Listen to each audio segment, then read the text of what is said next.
మరి కూడొచ్చిన మీ అందరికీ కూడా ఆన్‌లైన్ క్లాస్‌లో మరి వినడానికి, దేవుని మాటలు వినడానికి మరి సిద్ధపడిన మీ అందరికీ కూడా ప్రభు పేరిట వందనాలు తెలియజేసుకుంటున్నానండి. మరి ప్రపంచంలో మనుషుల యొక్క స్థితిగతులను గనుక మనం ఆలోచిస్తే, లోకానుసారమైనటువంటి వాటి యొక్క విషయమై వాళ్ళు పడుతున్నటువంటి ప్రయాస ఎంతో ఉంది. కానీ మనుషులుగా దేవుని మీద నమ్మకం లేక, విశ్వాసం లేక ఎన్నో ప్రయాసలు మరి మనుషులు పడుతున్నారు. కానీ అదంతా కూడా వ్యర్థమే. మరి గడిచిన వారంలో విశ్వాసంను గురించినటువంటి అనేక విషయాలను మనం నేర్చుకోగలిగాం. మరి అవిశ్వాసం అంటే ఏంటి? అల్ప విశ్వాసం అంటే ఏంటి? మరి సంపూర్ణమైనటువంటి విశ్వాసము దేవుని యందు కలిగి ఉండడం అంటే ఏంటి? అనేటువంటి విషయాలను నేర్చుకున్నాం. మరి ఈరోజు మరి ఒక క్రైస్తవుడుగా లేదా దేవుని గురించి తెలిసినటువంటి వారిగా మనలో ఉండకూడనటువంటి కొన్ని విషయాలను గురించి లేదా దేవుడు అసహ్యించుకునేటువంటి లేదా దేవునికి హేయమైనటువంటి మరి కొన్ని విషయాలు మరి దేవుడు తన కుమారుడైనటువంటి సొలొమోన్ గారి ద్వారా రాయించాడు. కాబట్టి దాని గురించి ఒక కొత్త ధ్యానం ఈరోజు మనం చేద్దాం.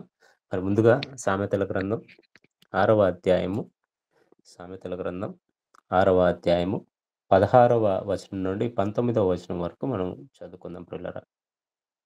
సామెతల గ్రంథం యెహోవాకు 6 అధ్యాయము 16 నుండి 19 వరకు. యెహోవాకు అసహ్యములైనవి 6 కలవు. 7 ఆయనకు హేయములు. అవేవనగా అహంకార దృష్టియు, కల్లలాడు నాలుకయు, నిరపరాధులను చంపు చేతులును, దుర్యోచనలు యోచించు హృదయమును, కీడు చేటుకు త్వరపడి పరుగులెత్తు పాదములను, లేని వాటిని పలుకు అబద్ధ సాక్షియు, అన్నదమ్ములలో జగడములు పుట్టించువాడును. చాలండి. ఇక్కడ మరి దేవునికి ఇష్టమైనటువంటి లేదా ఇష్టము కానటువంటి విషయాలను గురించి మరి చెబుతూ, ఇక్కడ ఇష్టము కానటువంటివి లేదా అసహ్యమైనటువంటి కార్యములు లేదా హేయమైనటువంటి కార్యములు 7 ఉన్నాయి అని మరి సామెతకారుడు రాస్తున్నాడు. ఎందుకు ఈ విషయాలను చెబుతున్నాడు అననంటే, దేవుని యొక్క మనస్సును అర్థం చేసుకుంటున్నటువంటి పిల్లలు లేదా దేవుని యొక్క మనసును అర్థం చేసుకోవాల్సినటువంటి పిల్లలు భూమి మీద ఉండాలని దేవుడు ఆశపడ్డాడు. మరి జగత్తు పునాది వేయబడక మునుపే మనం కావాలని, మనం ఈ తరంలో రావాలని దేవుడు ఆశపడి, ఈ తరంలో ప్రతి మనిషిని పుట్టిస్తున్నాడు. వాడు అన్యుడైనా, మరి క్రైస్తవుడైనా, ఎవరైనా సరే ఆయన చిత్తానుసారంగా పుడుతున్న వారే భూమి మీదకొస్తున్న వారే. కానీ ఈ భూమి మీదకొస్తున్నటువంటి మనుష్యులు ఎలాగుండాలో దేవుడు ఆశపడ్డాడు. దానికి తగినట్లుగా మరి తన యొక్క గ్రంథంలో రాయించి మనకి చేతిలో పెట్టాడు పిల్లరా. కానీ మనుషులు ఎలా ఉన్నారు నేటి కాలంలో అని మనం ఆలోచిస్తే మరి దేవునికి అవిధేయులుగా బ్రతుకుతున్నట్లుగా మనం చూస్తాం. ఒక దేశం ఉందనుకోండి, ఒక ఉదాహరణకి ఇప్పుడు మన భారతదేశం ఉందనుకోండి. మన భారతదేశము మరి మంచిగా ప్రజలందరూ కూడా మంచిగా వర్ధిల్లాలి అని, లేదా ప్రజలందరూ కూడా మంచి మనస్సు కలిగి ఉండాలని, ప్రజలందరికీ ఎలాంటి ఆపదలు, ఇబ్బందులు రాకోకుండా ఉండాలని కొన్ని చట్టాలను చేసి, ఆ చట్ట ప్రకారంగా మనం నడుచుకోవాలని జెప్తారు. మరి అలా మనం ఆలోచిస్తే ప్రతి దేశానికి కూడా ఒక చట్టం అనేది ఉంటుంది. అక్కడ ఉన్నటువంటి ప్రజలందరూ కూడా ఆ చట్టానుసారంగానే నడవాలని మరి ఆ ప్రభుత్వాలు ఆశపడతాయి. ఎందుకనంటే ఆ చట్ట ప్రకారంగా గనుక నడిస్తే మన దేశంలో ఎలాంటి అపరాధాలుండవు, అవరోధాలుండవు, ఎలాంటి హత్యలుండవు, ఎలాంటి పాపభూయిష్టమైనటువంటి పనులు ఉండవని అనుకోని ఈ చట్టాలను వాళ్ళు నిరూపిస్తుంటారు. ఉదాహరణకి మన దేశంలో ఒక మానభంగం చేశారనుకోండి. మరి ఎప్పటికో అది న్యాయ తీర్పు జరిగి, ఎప్పటికో మరి అది కోర్టులలో మూలిగి ఎప్పటికో తీర్పొస్తుంది. కానీ మహా అయితే ఒక 14 సంవత్సరాలు జైలు శిక్ష వేస్తారు. కానీ అదే దుబాయ్ లాంటి దేశాలకు వెళ్లారనుకోండి, అక్కడ మానభంగాలు చేశారనుకోండి, ఏమిటి వాదోపవాదాలుండవు. చేశాడు అని తెలిసిందంటే మరి నడి రోడ్లోనే తలని నరికివేస్తారు. అంటే ఒక్కొక్క దేశంలో ఒక్కొక్క చట్టముంది. ఎందుకు అననంటే, ఆ దేశం మంచిగా ఉండాలి. ఆ దేశ ప్రజలలో ఎలాంటి తప్పుడు పనులు జరగకూడదు. మరి ప్రపంచమంతా కూడా ఆ దేశం వైపు చూసినప్పుడు, మా దేశంలో ఎలాంటి నేరాలు లేవు, ఎలాంటి ఘోరాలు లేవని చెప్పుకోవడానికి ఆశపడుతున్నటువంటి దేశాలుగా మనకు కనబడతాయి. అలాగే ప్రియులారా, దేవుడు గూడా అలాగే ఆలోచించాడు. ఇన్‌ఫాక్ట్ చెప్పాలంటే వీళ్ళ ఆలోచనలంతా కూడా దేవుడు ఒకప్పుడు ఇచ్చినటువంటి మాటలే. ఆ మాటలను ఆధారం చేసుకొని మరి చట్టాలను వాళ్ళు చేస్తున్నట్లుగా మనం చూస్తాం ప్రియులారా. కాబట్టి పాత నిబంధన కాలంలో మరి ఇశ్రాయేలీయులకి ధర్మశాస్త్రాన్ని ఇచ్చాడు. ఆ ధర్మశాస్త్రాన్ని ఇచ్చినప్పుడు మరి ప్రతి విషయాన్ని కూడా, ప్రతి చిన్న విషయాన్ని కూడా కూలంకుషంగా చెప్పాడు దేవుడు. ఏది చేయకూడదు, ఏది చేయాలి అని ఇశ్రాయేలీయులకి ఆనాడు వివరించాడు ప్రియులారా. అలాగే ఇక్కడ సామెతల గ్రంథానికొచ్చేసరికి కూడా ఇక్కడ మరి సొలొమోన్ గారు దేవుడికి అయిష్టమైనటువంటివి లేదా హేయమైనటువంటివి కొన్ని ఉన్నాయని చెబుతూ తన మాటలలో మరి అసహ్యమైనవి 6 గలవంటున్నాడు.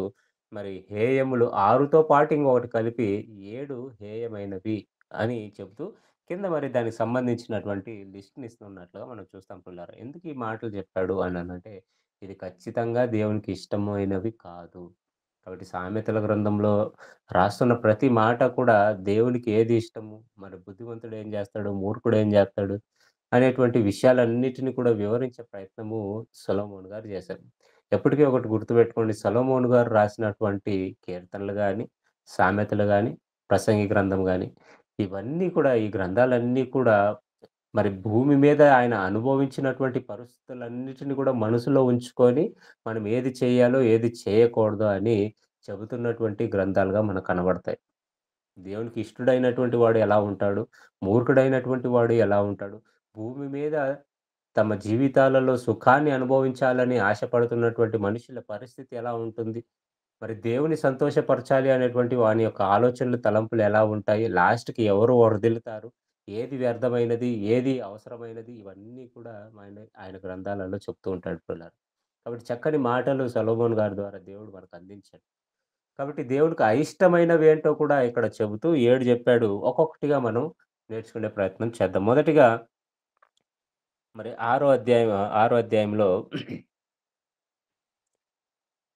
17వ వచనంలో ఏమంటున్నాడంటే, అవేవనగా అహంకార దృష్టియు అంటున్నాడు. మొదటిది అహంకారపూరితమైనటువంటి దృష్టి. అహంకారము దేవునికి ఇష్టమైనటువంటిది కాదు. చాలా సందర్భాలలో ఏమంటే మనుషుల యొక్క అహంకారాన్ని మనం చూసి మనకన్నీ ఉన్నాయి అని అనుకుంటూ కొంతమంది అహంకారపూరితమైనటువంటి ప్రవర్తనలు ప్రవర్తిస్తుంటారు. అహంకారం అంటే ఏంటి? అహంకారం అంటే ఏంటనంటే ఎవరిని లెక్క చేయకపోవడం. తనకున్నటువంటి సమస్తాన్ని బట్టి ఎవరిని లెక్క చేయకోకుండా మరి అందరిని కీడుగా చూడడం, లేకపోతే వీళ్ళు గర్వించడం వాళ్ళకున్న దానిని బట్టి గర్వించడం. మనకున్నది ఏవండీ ఆబ్వియస్‌లీ మనం జూసుకున్నట్లయితే ప్రపంచంలో ఉన్నటువంటి ధనవంతులంతా కూడా ఏమీ లేని వారిని చూసి ఒక విధంగా గర్వించిన హృదయంతో ఏమీ లేని వాడిని చాలా తక్కువగా జూస్తుంటారు. కానీ దేవునికి అయిష్టమైనటువంటిది అహంకారము లేదా గర్వము. వానికున్నటువంటి ఆ మేలులు బట్టి లేదా వాడికున్నటువంటి ఆ సమస్త మరి వాడికున్నటువంటి ఆ ధనబలాన్ని గురించి వాడు ఎప్పుడూ కూడా గర్విస్తుంటాడు. అది దేవునికి ఇష్టమైనది కాదు అని జెప్తున్నాడు. ఉదాహరణకి మనం బైబిల్ గ్రంథంలో జూస్తే లూకా సువార్త 18 అధ్యాయంలో మరి ఇద్దరు వ్యక్తులు మరి దేవుని సన్నిధిలో ప్రార్థన చేయడానికి వచ్చినట్లుగా మనం చూస్తాం. ఇక్కడ మరి దేవుడు ఎవరు ప్రార్థన విన్నాడో, ఎవరు ప్రార్థన వినలేదో అక్కడ స్పష్టంగా మనకు రాయబడుతుంది. లూకా సువార్త 18 అధ్యాయము 10 వచనం నుండి మనం జూస్తే లూకా సువార్త 18 అధ్యాయము 10 ప్రార్థన వచనంలో ఇద్దరు మనుషులు దేవాలయమునకు వెళ్ళిరి. వారిలో ఒకడు పరిసయుడు, ఒకడు సుంకరి.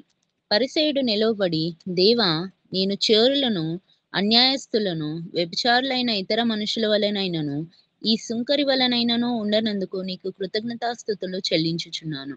వారమునకు 2 మార్లు ఉపవాసం చేయుచు, నా సంపాదన అంతటిలో 10వ వంతు చెల్లించుచున్నానని తనలో తాను ప్రార్థించుచుండెను. అయితే సుంకరి దూరముగా నిలువబడి ఆకాశం వైపు కన్నులెత్తుటకైనను ధైర్యము చాలక రొమ్ము కొట్టుకొనుచు, దేవా, పాపినైన నన్ను కరుణించుమని పలికెను. అతని కంటే ఇతడు నీతిమంతుడుగా తీర్చబడి తన ఇంటికి వెళ్ళెనని నేను మీతో చెప్పుచున్నాను. తన్ను తాను హెచ్చించుకున్నవాడు తగ్గింపబడిననియు, తన్ను తాను తగ్గించుకున్నవాడు హెచ్చింపబడిననియు చెప్పెను. చాలు. ఇక్కడ మనం చూసుకున్నట్లయితే ఇద్దరు వ్యక్తులు మరి దేవునికి సన్నిధిలో వచ్చి ప్రార్థన చేస్తున్నట్లుగా మనం చూస్తాము. దేవాలయంలో ప్రార్థించడానికి వెళ్ళినటువంటి వారిలో ఒకడేమో పరిసయుడు, ఒకడేమో సుంకరి. పరిసయుడి యొక్క ప్రార్థన గనుక మనం చూసుకున్నట్లయితే అతనేమంటున్నాడు అనంటే, ఏవండీ చోరులను, అన్యాయస్తులను, వ్యభిచారులైన ఇతర మనుషుల వలె నేను లాస్ట్‌కి ఏమంటున్నాడంటే తన పక్కలో ఉన్నటువంటి సుంకరిని చూసి గూడా, "ఈ సుంకరి వలె నేను లేనందుకు నీకు థాంక్స్" అని జెప్తున్నాడు. ఏవండీ? ఈ ప్రార్థన ఎలా ఉంటుందో ఆలోచించండి. అంటే చాలా సందర్భాలలో మన పక్కన ఉన్నటువంటి సహోదరుని జూసి, ఏవండీ మన దగ్గర బాగా డబ్బులున్నాయి, వీడేదో పేదోడిలాగా ఉన్నాడని కొంతమంది డిస్టెన్స్ మెయింటైన్ జేస్తుంటారు. కొద్దిగా దూరం పెట్టే ప్రయత్నం చేస్తుంటారు. అయ్యో! ఇతనితో ఎందుకు నేను పలకాలి అని. కానీ అదే పనిని ఇక్కడ మరి పరిసయ్యుడు గూడా చేస్తున్నట్లుగా చూస్తాం. లాస్ట్‌కి ఎంత దిగజారిపోయి ప్రార్థన చేస్తున్నాడనంటే, ఇదిగో ఈ సుంకరిలాగా గూడా నన్ను ఉంచలేదు ప్రభువా నువ్వు. అంటే వీడి అర్థం ఏంటనంటే, వీడి ఆలోచనలు ఏంటనంటే సుంగరి దేవుని దృష్టిలో హేయమైన వాడు అని. కానీ దేవుడు అందరిని సమానంగా జూస్తాడు.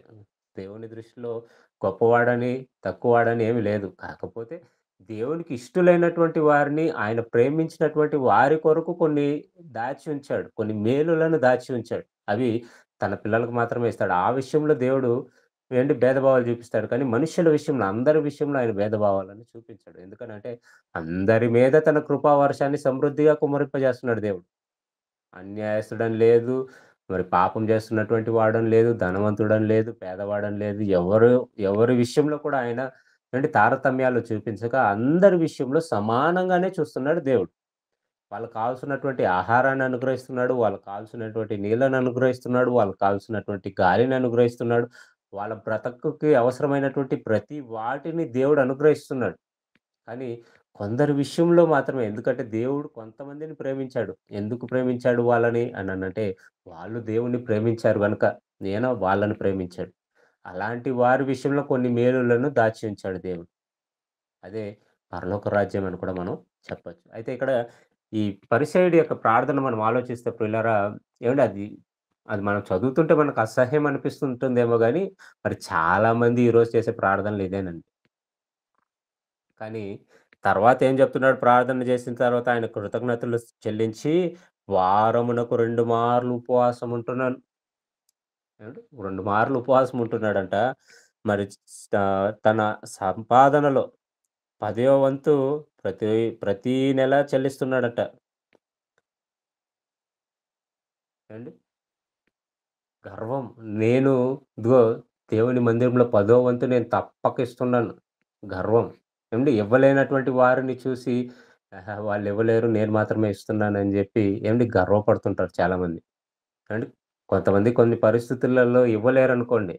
ఇవ్వలేనటువంటి వారిని చూసి కూడా చాలామంది ఏమంటుంటాడు అహంకారపూరితమైనటువంటి ఆలోచనలతో చూడు వాడేమి ఇవ్వడు. నేను చూడు ఎంతిస్తున్నానో మందిరానికి, దేవుని కొరకు. చూసావా నేను ప్రతిరోజు ఉపవాసం ఉంటాను. లేదా వారానికి 2 రోజులు ఉపవాసం ఉంటాను. వారంలో ఒక రోజు ఉపవాసం ఉంటాను దేవుని కొరకు. అనే మనసుతో ఉంటున్నారు. ఇవ్వడానికేమో ఇస్తున్నావు. కానీ మనసులో ఆలోచనలేవైతే ఉన్నాయో అవి సరికాదు. ఒక పాపిని మార్చాలి. ఒక పాపిని దేవుని యొద్దకు తీసుకొని రావాలని దేవుడు ఆశపడితే, ఆ పాపిలాగా నన్ను ఉంచలేదు గనుక దేవుడా నీకు స్తోత్రాలని జెప్తున్నాను. కాబట్టి అహంకారపూరితమైనటువంటి ఆలోచనలు మరి చాలా మందిలో కనబడుతుంటాయి. కానీ సుంకరి అయితే ఏం జేస్తున్నాడనంటే, "ఏంది ప్రభువా నువ్వు మరి పరిసయ్యుడికంతా ఇచ్చావు. నాకేమి ఇవ్వలేదు. ఇదేం న్యాయము? నువ్వు అన్యాయస్తుడివి నువ్వు. నువ్వు మంచివాడివి గాదు. మంచివాడివైతే వాడికిచ్చినట్లుగానే నాకు గూడా ఆస్తులివ్వాలి నువ్వు. మరి వాడికిచ్చినటువంటి సమస్తాన్ని నాకు కూడా ఇవ్వాలి గదా!" అని ప్రార్థన చేయట్లేదు. మరి తల ఎత్తటానికి కూడా దేవుని ఎదుట తల ఎత్తడానికి కూడా ఏవండీ చాలా దిగులు పడిపోతున్నాడు. ఈ పాపినైనా నన్ను క్షమించమని అడుగుతున్నాడు. మరి అతడు ఏ పాపం చేశాడో లేదా పాపం చేయకపోయినా కూడా పశ్చాత్తాపంతో దేవుని సన్నిధిలో ప్రార్థిస్తున్నాడో మనకు తెలియదు గానీ, అక్కడ మనకు రాయబడలేదు గానీ, కానీ అతడు చేసినటువంటి ప్రార్థన ఏంటననంటే, మరి పాపినైనా నన్ను కనుకరించమని అన్నాడు. అయితే అక్కడ జరిగిందేంటి? అతని కంటే ఇతడు నీతిమంతుడుగా తీర్చబడి తన ఇంటికి వెళ్ళెను. ఇప్పుడు ఇద్దరిలో ఎవరు నీతిమంతుడుగా తీర్చబడ్డారు దేవుని దృష్టిలో అననంటే, ఈ సుంకరే నీతిమంతుడుగా తీర్చబడ్డాడంట. ఎందుకు? ఏవండీ? దావీదు గారు ఒక మాట రాస్తాడు. అర్పణలు నేను కోరలేదు గానీ, విరిగి నలిగిన హృదయమే నీకిష్టము అని జెప్తాడు. 52వ కీర్తన 53, 54, 55 కీర్తనలన్నీ కూడా మీరు చదువుకుంటూ వస్తే, ప్రత్యేకించి 54, 55 కీర్తనలో చాలా మంచి విషయాలు జెప్తాడు. అక్కడ విరిగి నలిగిన హృదయమే నీకు కావాలి ప్రభువా అని ఆయన జెప్తున్నాడు. ఇక్కడ మరి సుంకరి విరిగి నలిగిన హృదయంతో అతడికి ఏముందో, ఏమి లేదో మనకు తెలీదు. కానీ దేవుని సన్నిధిలో ఎలా ప్రవర్తించాలో మాత్రం అతనికి బాగా తెలుసు. గర్వించకూడదని, అహంకారపూరితమైనటువంటి ప్రార్థనలు నేను చేయకూడదని అతనికి బాగా తెలుసు గనుకనే దేవుని దగ్గర ఏమని వేడుకుంటున్నాడంటే, నా పాపములను క్షమించు ప్రభువా. ఏం ప్రతిరోజు ఏదో ఒక సందర్భంలో, ఏదో ఒక విధంగా, ఏదో ఒక పాపం మనం చేస్తూనే ఉంటాం. దేవుడు ఉన్నాడని భయం మనకున్నా ఏవండీ ప్రతిరోజు ఏదో ఒక తప్పు చేస్తూనే ఉంటాం. అది తెలుసుకొని దేవుని సన్నిధిలో మనం చేసినటువంటి పాపాలను ఒప్పుకోవడం, వాటిని విడిచిపెట్టడమే దేవుడు ఆశపడేది. ఇక్కడ సుంకరి అలానే ప్రార్థన చేశాడు. మరి నేను ఇన్ని దినాలు చేసినటువంటి పాపాలైతే ఉన్నాయో వాటిని క్షమించు. మరలా నేనయి చేయనని దేవునికి మాటిస్తున్నాడు. కానీ పరిసయ్యుడు ఏం చేస్తున్నాడు? వాడికున్నటువంటి వాటిని బట్టి అతిశయిస్తూ ప్రార్థిస్తున్నాడు. నేను దొంగను గాదు ప్రభువా! నేను వేశ్యల సాంగత్యం చేసిన వాడిని కాదు ప్రభువా!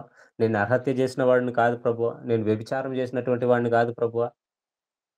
అందును బట్టి నీకు కృతజ్ఞతలు. ఇదిగో నువ్వు చేసిన దాని కొరకు నేనేం చేస్తున్నానంటే, నా సంపాదనలో 10 వంతిస్తున్నాను. అలాగే 2 రోజులు ఉపవాసం ఉంటున్నాను వారంలో. ఇంకేం గావాలి నీకు? మరి నా అంత పర్ఫెక్ట్ పర్సన్ ఇంకెవరుంటారు? ఈ భూమి మీద నా అంత పర్ఫెక్ట్ పర్సన్ ఎవరుంటారు సంఘంలో? అని అనుకుంటున్నాడు. కానీ దేవునికి నువ్విచ్చేటువంటి అర్పణలు కాదు గానీ, నీ యథార్థత. అవకాశం రాలేదు గాబట్టి నువ్వక్కడ పాపం జేయలేదు. కానీ అవకాశం వస్తే ఖచ్చితంగా అప్పుడు తేలిపోతది. ఎవడు నిజంగానే దేవుని కొరకు నిలబడేవాడు, ఎవడు పాపం జేసేవాడని. కాబట్టి వీడికి అన్ని సమస్తం ఉండేసరికి అహంకారము, గర్వం అనేటువంటిది వచ్చింది. కాబట్టి అహంకారుల యొక్క పరిస్థితి ఏంటో మరి చూసుకుందాం. యాకోబు పత్రిక 4 అధ్యాయము 6 వచనాన్ని చూద్దాం పుల్లారా. యాకోబు పత్రిక 4 అధ్యాయము 6 వచనం.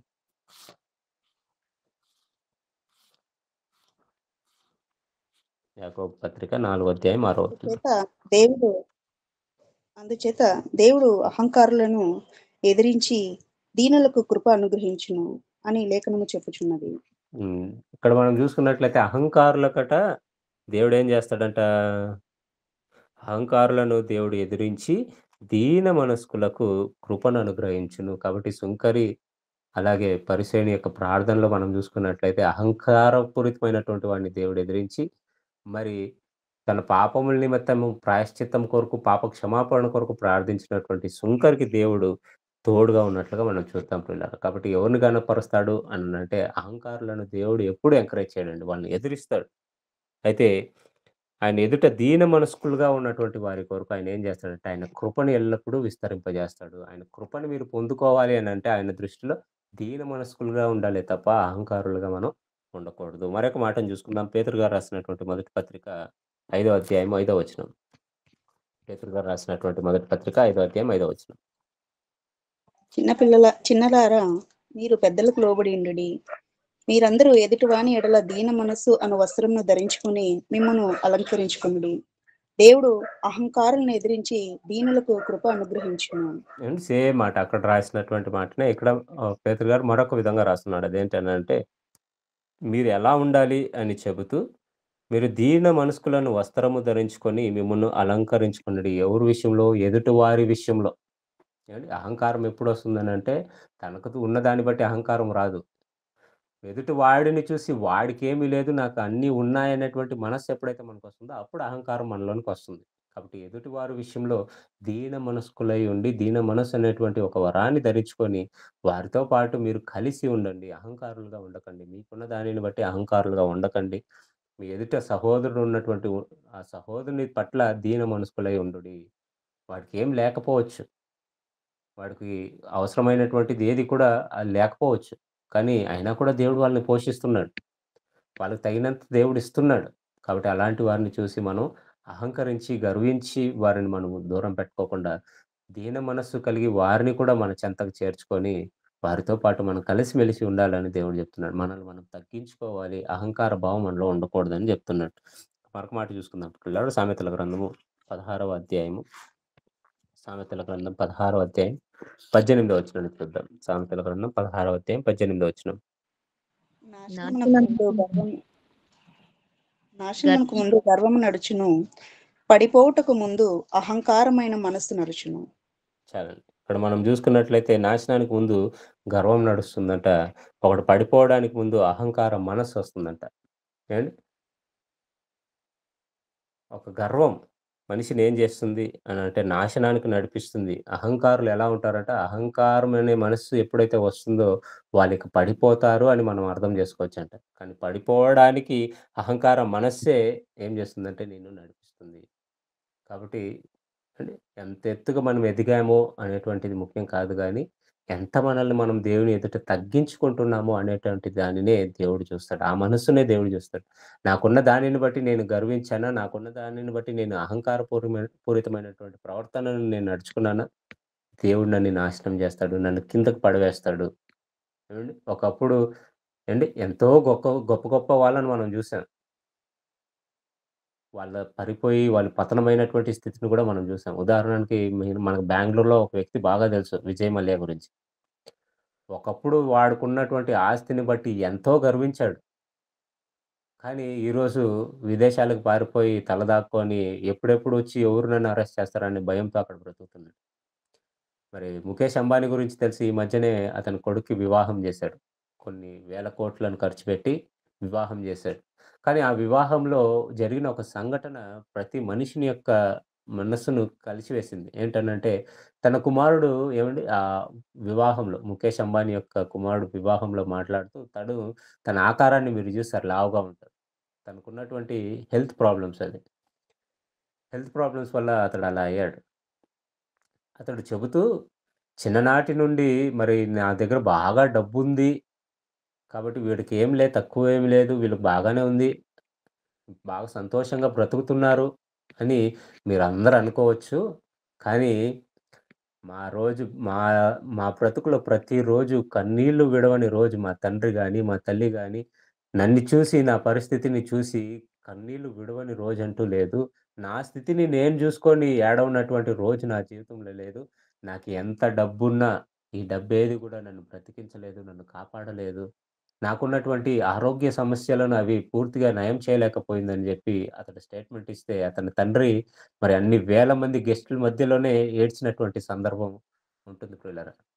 ఎందుకు అననంటే, ఎంత సంపాదించినా వాళ్ళ పరిస్థితిని వివరిస్తూ అతనేమంటున్నాడనంటే, ఇంత డబ్బు నన్నెప్పుడు కాపాడలేకపోయిందండి. మా తండ్రి ఎప్పుడు కూడా నా పడకలో రాత్రిపూట నా పడక దగ్గరకొచ్చి నా దగ్గర కూర్చొని ఏడవనటువంటి రోజంటూ ఒకటంటూ కూడా ఉండదు. ఎందుకనంటే, ఇంత డబ్బుందని మీరనుకుంటున్నారు. మాకేమో హాయిగా మేము బ్రతికేస్తున్నామని అనుకుంటున్నారు గానీ, ఆ డబ్బు నన్ను ఆరోగ్యపరచలేకపోయింది. మరి ఎంతకాలం నేనింకా బ్రతుకుతానో నాకు తెలీదు. కానీ, ఈ బ్రతుకు కాలంలో ఈ డబ్బేదో మమ్మల్ని కాపాడేస్తుంది, మమ్మల్ని సంరక్షిస్తుందని నేననుకోవట్లేదు. కాబట్టి ఉన్నంత కాలము మరి మంచిగానే బ్రతకడానికి ప్రయత్నం చేస్తాను. ఈ డబ్బు ఏది కూడా మనకు శాశ్వతంగా మనతో రాదని అతడు చెప్పినటువంటి మాటలండి ఎంతోమందిని ఆలోచింపజేసింది. నిజం ప్రియులారా! మనకి ఎంత ఉన్నా కూడా అది మనల్ని కాపాడలేదు కానీ దేవుడు మాత్రమే మనల్ని కాపాడగలడు. దేవుడు మాత్రమే దేవుని యొద్దకొచ్చిన వారిని మాత్రమే దేవుడు కాపాడుతాడు, సంరక్షిస్తాడు, వాళ్ళని పోషిస్తాడు. ప్రతీదీ కూడా అవసరమైనటువంటి ఆరోగ్యాన్ని కూడా దేవుడే ఇస్తాడు. కానీ దేవుని యొద్దకు మనుషులు రావడానికి ఎందుకో వెనకబడిపోతుంటారు. ఎందుకనంటే వారి మనసులో ఉన్నటువంటి అహంకారం దేవుణ్ణి ఒప్పుకోవడానికి ఇష్టమనేటువంటిదే చాలా మందిలో ఉండదు. దేవుని నమ్ముకున్నటువంటి వారిలో కూడా వారికున్నటువంటి ఆస్తులను, పాస్తులను చూసి గర్విస్తుంటారు. కానీ గర్విస్తున్నామా? మనం పతనమైపోతామని దేవుడు వాక్యం సెలవిస్తుంది పిల్లలు. కాబట్టి ఆ మనస్సు మనలో ఉండకూడదు. ఇంకా రెండోది మనం చూసుకుందాం పిల్లలు. మొదటిది అహంకార దృష్టి. రెండోది మరి అదే ఆహ్, 6 అధ్యాయం 17వ వచనంలో కల్లలాడు నాలుక అనే మాట రాస్తున్నాడు. కల్లలాడు నాలుక రెండోది. మొదటి అహంకార దృష్టి, రెండోది కల్లలాడు నాలుక. కల్లలాడు నాలుక అంటే అబద్ధము పలికేటువంటి నాలుక. ఇది కూడా దేవునికి ఇష్టమైనటువంటిది కాదు. అబద్ధము అనేటువంటిది ఎవరి ద్వారా పుట్టింది అననంటే అది అపవాది ద్వారానే పుట్టింది. అపవాది యొక్క మనసులో నుండి వచ్చినటువంటి ఆలోచనే అబద్ధం. ఒక మనిషిని ఈరోజు అబద్ధం వైపుకు నడిపించే ప్రయత్నము అపవాది చేస్తుంది గనుకనే మరి యేసుక్రీస్తు ప్రభులు వారు అపవాదిని గురించి చెబుతూ ఒక మాట చెప్తాడు. యోహాను సువార్త 8వ అధ్యాయము 44వ వచనాన్ని చూస్తే యోహాను సువార్త 8వ అధ్యాయము 44వ వచనాన్ని మనం చూసుకున్నట్లయితే మీరు మీ తండ్రియగు అపవాది సంబంధులు మీ తండ్రి దురాశలను నెరవేర్చగోర్చున్నారు. ఆది నుండి వాడు నరహంతకుడై ఉండి సత్యమందు నిలిచినవాడు కాడు. వాని యందు సత్యమే లేదు. వాడు అబద్ధం ఆడినప్పుడు తన స్వభావం అనుసరించే మాట్లాడును. వాడు అబద్ధికుడును అబద్ధమునకు జనకుడనై ఉన్నాడు. నేను సత్యమునే చెప్పుచున్నాను గనుక మీరు నన్ను నమ్మరు. చాలు. ఇక్కడ మనం చూసుకున్నట్లయితే ఇక్కడ యేసుక్రీస్తు ప్రభులు వారు కొందరిని చూసి ఏమంటున్నాడనంటే, "మీరు మీ తండ్రియగు అపవాది సంబంధులు. మీ తండ్రి దురాశలనే నెరవేర్చగోరుచున్నారు. ఆది నుండి వాడు నరహంతకుడనయుండి సత్యమందు నిలిచిన వాడు కాడు. వాని యందు సత్యమేదీ లేదు. వాడు అబద్ధమాడునప్పుడు తన స్వభావంను అనుసరించియే మాటలాడును. వాడు అబద్ధికుడును అబద్ధమునకు జనకుడనై ఉన్నాడు. నేను సత్యమునే చెప్పుచున్నాను గనుక మీరు నన్ను నమ్మరు." అంటే ఎవరంట అపవాది? అబద్ధానికి జనకుడు. ప్రారంభం నుండి కూడా వీడు అబద్ధములే ఆడుతున్నాడంట. మరి వాడిని అనుసరిస్తున్నటువంటి మీరు మరి అపవాది సంబంధులవుతారు. అతనికి కుమారులవుతారే తప్ప నాకి కుమారులు కాలేరు. ఎందుకనంటే నేను సత్యాన్నే చెప్తుంటే మీరు ఎంత మాత్రం నా మాటలు మీరు నమ్మరు. కాబట్టి దేవుని గురించి మరి సత్య సంబంధమైనటువంటి మాటలు మనం ఎన్ని జెప్పినా అండ్ జనాలు వినడానికి సిద్ధంగా లేరు. పైపెచ్చు దేవుని గురించి చెబుతున్నటువంటి వారిని హింసించడానికి ముందుకొస్తున్నారు. వారిని కొట్టి చంపేయడానికి ముందుకొస్తున్నారే తప్ప, ఏమాత్రం సత్యాన్ని వినడానికి వాళ్ళ చెవులనివ్వటం లేదు. సత్యం వైపు వారి మనస్సులను వాళ్ళు త్రిప్పుకోవడం లేదు. కాబట్టి కల్లలాడు నాలుక, అబద్ధమాడేటువంటి నాలుక ఏవండీ చాలా మందిలో ఉంటుంది. ఇంకా మనం జూసుకున్నట్లయితే దేవుని దృష్టిలో మరి అబద్ధము జెప్పినటువంటి వాళ్ళు చాలా మంది ఉన్నారు. మరి దేవుని యొక్క కోపానికి గురైనటువంటి వారు మనకి చాలామంది బైబిల్‌లో కనబడుతుంటారు. అందులో క్రొత్త నిబంధనకొచ్చేసరికి మరి ప్రారంభ సంఘంలో యెరూషలేము సంఘంలో ఒక కుటుంబం మనకు కనబడుతుంది. భార్యాభర్తలు మనకు కనబడతారు. వాళ్ళే అననీయ, సఫీరాలు. వీళ్ళిద్దరూ కూడా మరి సంఘములోనికి చేర్చబడిన తరువాత ఎన్నో పనులను దేవుని కొరకు చేశారు మంచిగానే. కానీ సంఘమంతా కూడా సంఘంలో ఉన్న వారందరూ కూడా వారికున్నటువంటి చర స్థిరాస్తులను అమ్మి అపోస్తలుల పాదముల యొద్ద పెట్టడం జూసారు. వీళ్ళకు గూడా మనమెందుకు మన ఆస్తిని అమ్మి మరి అపోస్తలుల పాదం కింద మనం పెట్టకూడదు అనే ఆలోచనొచ్చింది. అక్కడి వరకు వాళ్ళ మనసు బాగానే ఉనింది. ఎప్పుడైతే వారికున్నటువంటి ఆ స్థలాలను వాళ్ళు విక్రయించారో, విక్రయించిన తరువాత ఎప్పుడైతే వాళ్ళ చేతులకి ఆ డబ్బందిందో, ఆ డబ్బుని చూసి వారి మనసు మారిపోయింది పిల్లలు. ఎప్పుడైతే ఆ డబ్బుని తీసుకున్నారో, తీసుకున్న తర్వాత అది మరి అపోస్తలుల పాదం యొద్ద పెట్టాలని అనుకున్నారు. అనుకున్న తర్వాత ఆ డబ్బును ఒకసారి చూసుకొని వాళ్ళకి ఒక దురాలోచన పుట్టింది. అదేంటనంటే, ఈ పూర్తి డబ్బు మనం ఎందుకు అపోస్తలులకివ్వాలి?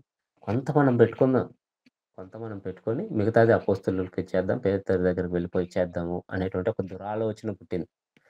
దురాలోచన పుట్టిన తర్వాత వాళ్ళేం చేశారంటే, ఆ డబ్బులో కొంత వాళ్ళు దాచుకొని, మరి మిగిలిన డబ్బుని పేతురు గారి దగ్గరకి తీసుకొనొస్తున్నారు. మొదట భర్తొచ్చాడు. భర్తొచ్చి మరి ఆ అమౌంట్ ఏదైతే ఉందో, అది మరి పేతురు గారి యొక్క పాదాల దగ్గర పెడుతున్నప్పుడు పేతురు గారు ఒకే మాట అడుగుతారు.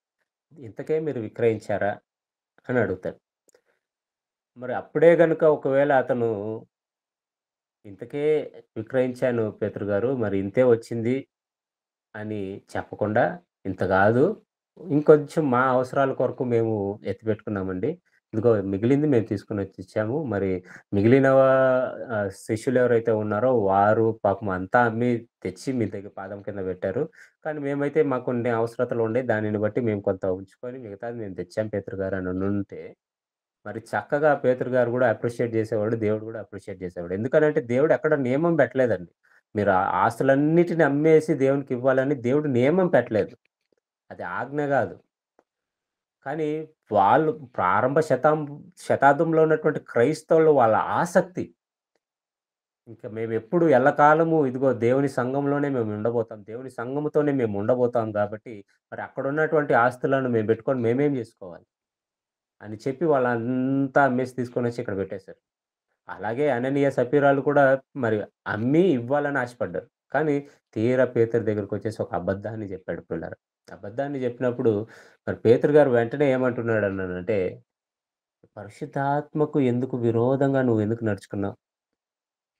అని అడుగుతాడండి. ఒక మాటకే మరి ఆయన అక్కడ పడిపోయి చనిపోయినట్లుగా మనం జూస్తాం అననీయ గారు. ఎందుకు అనంటే ఒక చిన్న అబద్ధం. అబద్ధం చెప్పాల్సినటువంటి అవసరత లేదు. అది ఒకవేళ ఆజ్ఞ అయితే ఆజ్ఞ అతిక్రమం పాపమవుతుంది కానీ, అక్కడ ఆజ్ఞనివ్వలేదు దేవుడు. మీ ఆస్తులంతా కూడా అమ్మేసి మీరు తీసుకొనొచ్చేసి అపోస్తలుల పాదం కింద పెట్టేయండి అని చెప్పి ఎక్కడ కూడా ఆజ్ఞ ఇవ్వలేదు దేవుడు.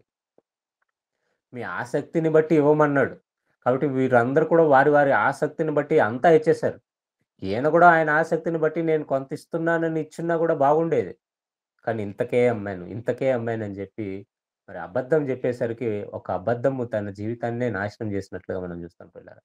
మరి ఆయన్ని తీసుకొని వెళ్లి పాతిపెడుతున్నటువంటి సమయంలోనికి ఇప్పుడు భార్య వచ్చేసింది. సఫీరా వచ్చేసింది. మళ్ళీ అదే ప్రశ్న అడిగాడు పేతురు గారు. "ఏమ్మా ఇంతకేనా మీరమ్మింది" అనంటే కనీసం ఆమైనా నిజమొప్పుకొని ఉండుంటే బాగుండు. ఇంత కాదు పేతురు గారు. మరి మేము అమ్మింది వెల వేరే అయినప్పటికీ కొంత మేము మా అవసరాల కొరకు పెట్టుకున్నాము. మిగతాది మేము మరి దేవుని పనికిద్దామని వచ్చాము అని జెప్పి ఒకవేళ ఆమైనా ఒప్పుకొనుంటే బాగుంది. ఆమె గూడా ఒప్పుకోలేదండి. లాస్ట్‌కి ఒకే మాట జెప్పాడు పేతురు గారు. "ఇదిగో నీ భర్త ఉండే స్థానానికే చోటికి నువ్వు గూడా వెళ్ళిపోతావు" అనేసరికి ఆమె గూడా అక్కడే పడి చనిపోయిందండి. ఏంటి దేవునికి అబద్ధం అంటే చాలా అసహ్యం. మీరు ప్రకటన గ్రంథంలో చదివితే అబద్ధికులు పరలోక రాజ్యానికి వెళ్ళలేరని రాయబడుతుంది.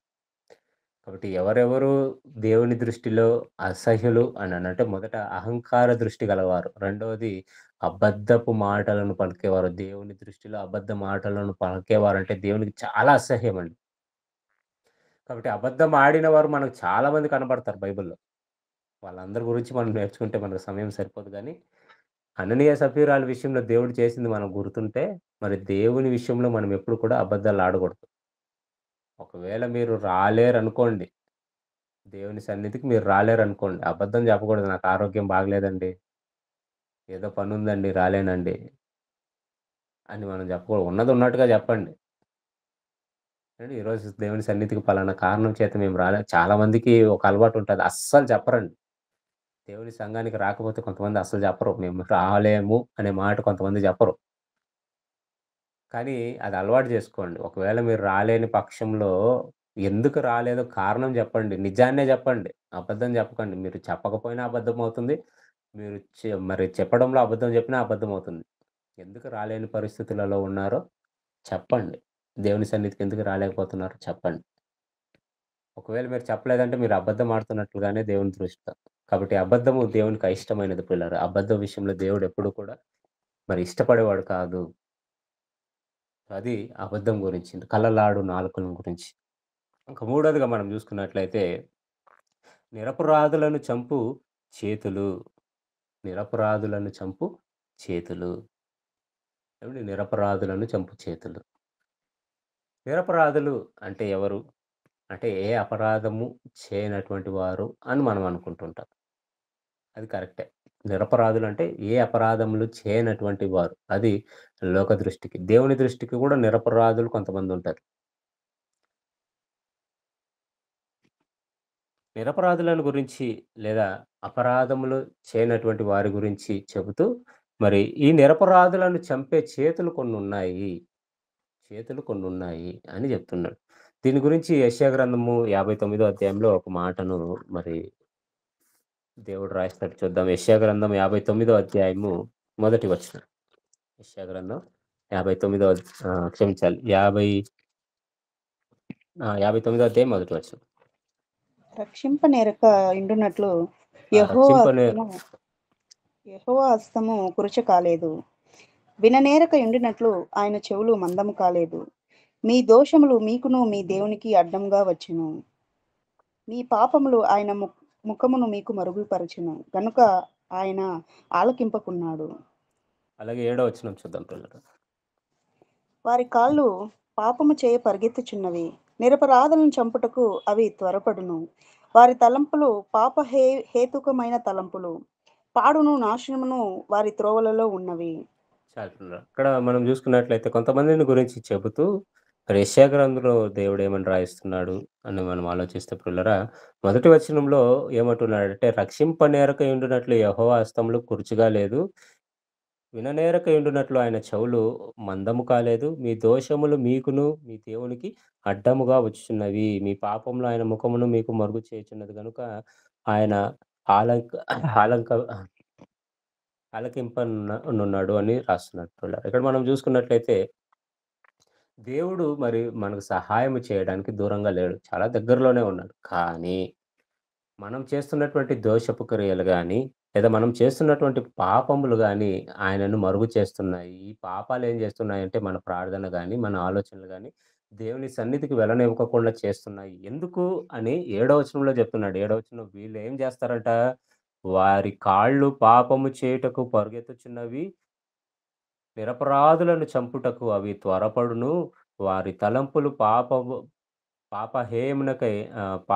హేయముకైన తలంపులు పాడును, నాశనము వారి త్రోవలో ఉన్నవి. వీళ్ళేం జేస్తున్నారు? ఎందుకు దేవుడు వీళ్ళని అసహ్యించుకుంటున్నాడు? ఎందుకు దేవుడు వాళ్ళని దూరం పెడుతున్నాడు అననంటే, వీళ్ళట నిరపరాధులను చంపుటకు త్వరపడుతున్నారట. వారి తలంపులు మరి పాప సంబంధమైనటువంటి తలంపులుగా దేవుడు కనబడుతున్నాయి గనుక, మరి వారు పాడు చేసేటువంటి త్రోవలలో నడుస్తున్నారు గనుకనే వాళ్ళని దేవుడు దూరం పెట్టేస్తున్నాడు.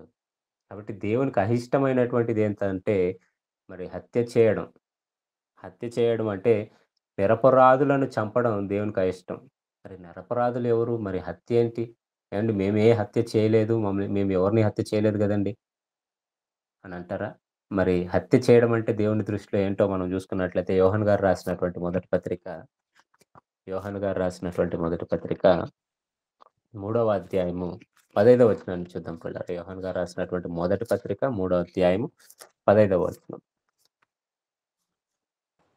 ఈ లోకపు జీవనోపాధి గలవాడై ఉండి తన సహోదరునికి లేమి కలుగుట చూచియు అతని ఎడల ఎంత మాత్రమును కనికరము చూపని వాని యందు దేవుని ప్రేమ ఎలాగు నిల్చును? చిన్న పిల్లలారా, మాటతోనూ నాలుకతోనూ కాక క్రియతోనూ సత్యముతోనూ ప్రేమింతుము. చదవండి. ఇందువలన మనము సత్య సంబంధులమని ఎరుగుదుము. దేవుడు మన హృదయము కంటే అధికుడై సమస్తమును ఎరిగి ఉన్నాడు గనక మన హృదయము ఏ ఏ విషయములలో మన యందు దోషారోపణ చేయును. మొదటి యోహాను 3:15 చదువుతున్నారా? 15 బ్రదర్. 15. తన సహోదరిని ద్వేషించువాడు నరహంతకుడు. ఏ నరహంతకుని యందును నిత్య జీవం ఉండదని మీరు ఎరుగుదురు. చాలండి. ఇక్కడ ఏవండీ నరహత్య అనేసరికి లేదా మరి నిరపరాధిని చంపడము అనేసరికి మనం ఏమనుకుంటున్నామంటే, మనం ఏ హత్య చేయలేదు కదండీ! మేము ఎవరిని హత్య చేయలేదు, ఎవరిని చంపలేదు. మేమెందుకు నరహంతకులవుతాము అని అనుకుంటుంటే, దేవుడేమంటున్నాడంటే, తన సహోదరుని ద్వేషించువాడు దేవుని దృష్టికేంటట? నరహంతకుడు. పైపెచ్చి ఇంకొక మాట ఏం చెప్తున్నాడు తర్వాత? అలాంటి హంతకులంట ఎప్పటికి కూడా నిత్య జీవమును పొందలేరని చెప్తున్నాడండి. అంటే నరహత్య అనగానే ఒక మనిషిని ఒక కత్తితోనో లేదంటే దేనితో కొడవలితోనో కొట్టి చంపేది కాదు. లేదా పొడిచి చంపేది కాదు దేవుని దృష్టిలో. ఎప్పుడైతే తన సహోదరుని ద్వేషిస్తున్నారో, ఆ ద్వేషిస్తున్నటువంటి వారిని చూసి దేవుడేం చెప్తున్నాడు అనంటే, వాళ్ళు నరహంతకులతో సమానులు. వీళ్ళకి ఎట్టి పరిస్థితులలో కూడా పరలోక రాజ్యం లేదు. ఎందుకు తెలుసా? అంటే తన సహోదరుని పట్ల ద్వేషం అనేది దేవునికి ఇష్టం కానటువంటిది. ఎందుకనంటే సహోదరుల ఐక్యత కలిగి ఉండుట దేవునికి చాలా ప్రియమంట, ఇష్టమంట. కానీ ఈరోజు ఉన్నటువంటి సంఘాల పరిస్థితులను గనుక మనం ఆలోచిస్తే పిల్లరా, ఒకరి వెంట ఒకరు ద్వేషం, ఒకరి మీద ఒకరికి అసూయ, ఒకరంటే ఒకరికి పడదు. చాలామంది ఎన్నో అబద్ధ బోధలు చేస్తున్నారు. కానీ అబద్ధ బోధలు చేస్తున్నారని చెప్పి వాళ్ళని ద్వేషించకూడదు. వాళ్ళని సరిచేసే ప్రయత్నం చేయాలి. ప్రేమ అనేటువంటిది అదే. వాళ్ళు చేస్తున్నటువంటి తప్పును మనం ఎప్పుడు కూడా ద్వేషించాలే కానీ, వాళ్ళని మనం ఎప్పుడు ద్వేషించకూడదు పిల్లరా. ఇది అర్థం గాక చాలామంది ఏం చేస్తుంటారంటే, చాలామందిని అసహించుకుంటుంటారు, ద్వేషిస్తుంటారు. మేమేం తప్పు చేయలేదు, మేమే కరెక్ట్ అని చాలామంది భావిస్తుంటారు. కానీ గుర్తుపెట్టుకోండి వాళ్ళు ఎప్పటికీ కూడా దేవుని దృష్టిలో నీతిమంతులుగా తీర్చబడరు. పౌలు గారు కొరింథీయులకు రాసినటువంటి మొదటి పత్రిక 4వ అధ్యాయం 4వ వచనంలో కూడా ఇదే మాట చెప్తుంటాడు. నా దృష్టికి నేను ఒక నీతిమంతమైనటువంటి మార్గంలో నేను నడుస్తున్నాను అని నేను అనుకుంటున్నాను గానీ, దీనిని బట్టి నేను మరి న్యాయ తీర్పులోనికి లేదా దేవుని దృష్టికి న్యాయవంతుడుగా తీర్పు తీర్చబడను కానీ, తీర్పు తీర్చువాడు దేవుడే. నేను న్యాయస్థుడనా, అన్యాయస్థుడా అని చెప్పేది దేవుడే, పలికేది దేవుడే గాబట్టి, నా విషయంలో జడ్జ్‌మెంట్ చేసేది ఎవరనంటే దేవుడు గనుక, నా దృష్టికి నేనేదో నీతిమంతుడు అయినంత మాత్రాన నేను నీతిమంతుడు కాలేను. నీతిమంతుడుగా నన్ను నేను పిలుచుకుంటే సరిపోదు. నా నీతేంటో దేవుడు గుర్తించాలి. దేవుడు మహిమపరచాలి నన్ను అని చెప్తుంటాడు. ఇక్కడ గూడా యోహాను గారు అదే చెప్తుంటారు. మీరు మొదటి అధ్యాయం నుండి చదువుకుంటూ వస్తుంటే, ఈ సహోదర ప్రేమ, సహోదర ప్రేమ, సహోదర ప్రేమ అని చెప్పుకుంటూ వస్తుంటాడు. అలాగే మరి భూమి మీద ఉన్నటువంటి నీ సహోదరుని ప్రేమించలేనటువంటి నీవు దేవుణ్ణి ప్రేమిస్తున్నానని చెప్తే అది దేవుని దృష్టికి నిజమని ఎప్పటికీ అనిపించుకోదు. మరి నీ ప్రేమ దేవుని పట్ల నిజమైనదని నువ్వు కనపరచాలి అనంటే, నీ తోటి సహోదరుని నువ్వెలా ప్రేమిస్తున్నావో దానిని బట్టే నీ ప్రేమ ఎటువంటిదో దేవునికి అర్థమవుతుంది. కాబట్టి దేవుడిని నువ్వు ప్రేమిస్తున్నావు అననంటే, దానిని ఎలా చూపిస్తావు? దేవుని ప్రేమను ఎలా చూపిస్తావు అంటే, నీ సహోదరుని ప్రేమించడం ద్వారానే. నీ సహోదరుని నువ్వు ద్వేషిస్తున్నావా? అది దేవుని దృష్టికి పాపమైనటువంటి క్రియ, హేయమైనటువంటి క్రియ. నువ్వు నరహంతకుడితో సమానము. నరహంతకులు ఎప్పటికి కూడా పరలోక రాజ్యాన్ని స్వతంత్రించుకోలేరు. ఏవండీ? ఈ ఆజ్ఞ దగ్గర చాలామంది ఆగిపోయారండి. క్రైస్తవులు. అర్థం గాక మనము ఇతరులను ఎంతవరకు మనం ప్రేమించాలో అర్థం గాక ఈ ఆజ్ఞ దగ్గరే ఆగిపోయారు. సహోదరులను ప్రేమించలేము కానీ దేవుడిని ప్రేమిస్తున్నామని జెప్పి ప్రార్థనలు, ఉపవాసాలు ఎన్ని జేసినా ఏం ప్రయోజనం లేదు. మరలా మీరు ఆ పరిసయ్యుడు అలాగే సుంకరి దగ్గరికి ఇప్పుడు వెళ్ళాలి. అక్కడ వాడు గూడా అంతే సుంకర్‌ని ప్రేమించలేదు గానీ వాడికున్న దానిని బట్టి అతిశయిస్తున్నాడు. నేనేమి నరహంత చేయలేదు ప్రభా! నేనేమి మరి దొంగిలించలేదు ప్రభా! మరి సుంకర్‌ని నువ్వు జూసావు గదా! వాడు అవసరతలలో ఉన్నాడని నువ్వు జూసావు గదా! వాడికి ఏమీ లేదని నువ్వు జూసావు గదా! మరి నీకున్న దాంట్లో వాడికి సహాయం జేయొచ్చు గదా! చేయరు. అంటే దేవుని యొక్క దృష్టిలో నీతిమంతులు ఎవరు అననంటే, దేవుని గురించి ఆలోచిస్తూ మరి లేని వారికి సహాయం చేసేవాడు, తన సహోదరుని ప్రేమించేవాడు, వాడు ఎలాంటి వాడైనా వాడిని ప్రేమించేవాడు దేవుని దృష్టికి ఎప్పటికీ కూడా నీతిమంతుడుగా నిలబడతాడు. ద్వేషించేవాడు ఎప్పటికీ కూడా నీతిమంతుడు కాలేడు. కాబట్టి నిరపరాధులను చంపు చేతులు అంటే నీ ఆలోచనలు, నీ తలంపులేవైతే ఉన్నాయో యెషయా గ్రంథంలో మీరు 59 అధ్యాయం 7వ వచనంలో చదివిన రీతిగా పాప సంబంధమైనటువంటి తలంపులతో నిండుకున్నవాడు ఎప్పటికీ కూడా దేవునికి హేయుడు. మరి సహోదరుని ఎప్పుడు చంపాలి, చంపాలి, చంపాలంటే సహోదరుని ద్వేషించాలి, ద్వేషించాలి, ద్వేషించాలి. ద్వేషం, ద్వేషం, ద్వేషం. ఇది నీ మనసులో ఎప్పుడుంటుందో నువ్వు గుర్తుపెట్టుకో ఎప్పటికీ కూడా నేను నరహంతకుడనే. కాబట్టి నేను ద్వేషిస్తున్నానా? నేను నరహంతకుడినే. నాకు పరలోక రాజ్యం ఉందా? లేదు. అది దేవుని మాటలలోనే చెప్తున్నాడండి. నా మాటలు కాదు. ఇక నెక్స్ట్‌ది మనం చూసుకున్నట్లయితే నాలుగవదిగా నాలుగవదిగా దుర్యోచనలను చేయడం. దుర్యోచనలు చేయు మనస్సు. ఏంటి దుర్యోచన? మనకు తెలుసు మరి బైబిల్ గ్రంథంలో రాయబడినటువంటి మాట హృదయం అన్నిటికంటే మోసకరమైనది. అది ఘోరమైన వ్యాధి గలది. దానిని సరిచేయగలవాడు ఎవడు అని మరి ఇర్మీయా గ్రంథంలో రాసినట్లుగా మనం చూస్తాం పిల్లలు. అయితే ఇక్కడ దుర్యోచనలను చేసేవాడు. మనిషి యొక్క ఆలోచన ఏవండీ ప్రారంభం నుండే చెడిపోయింది.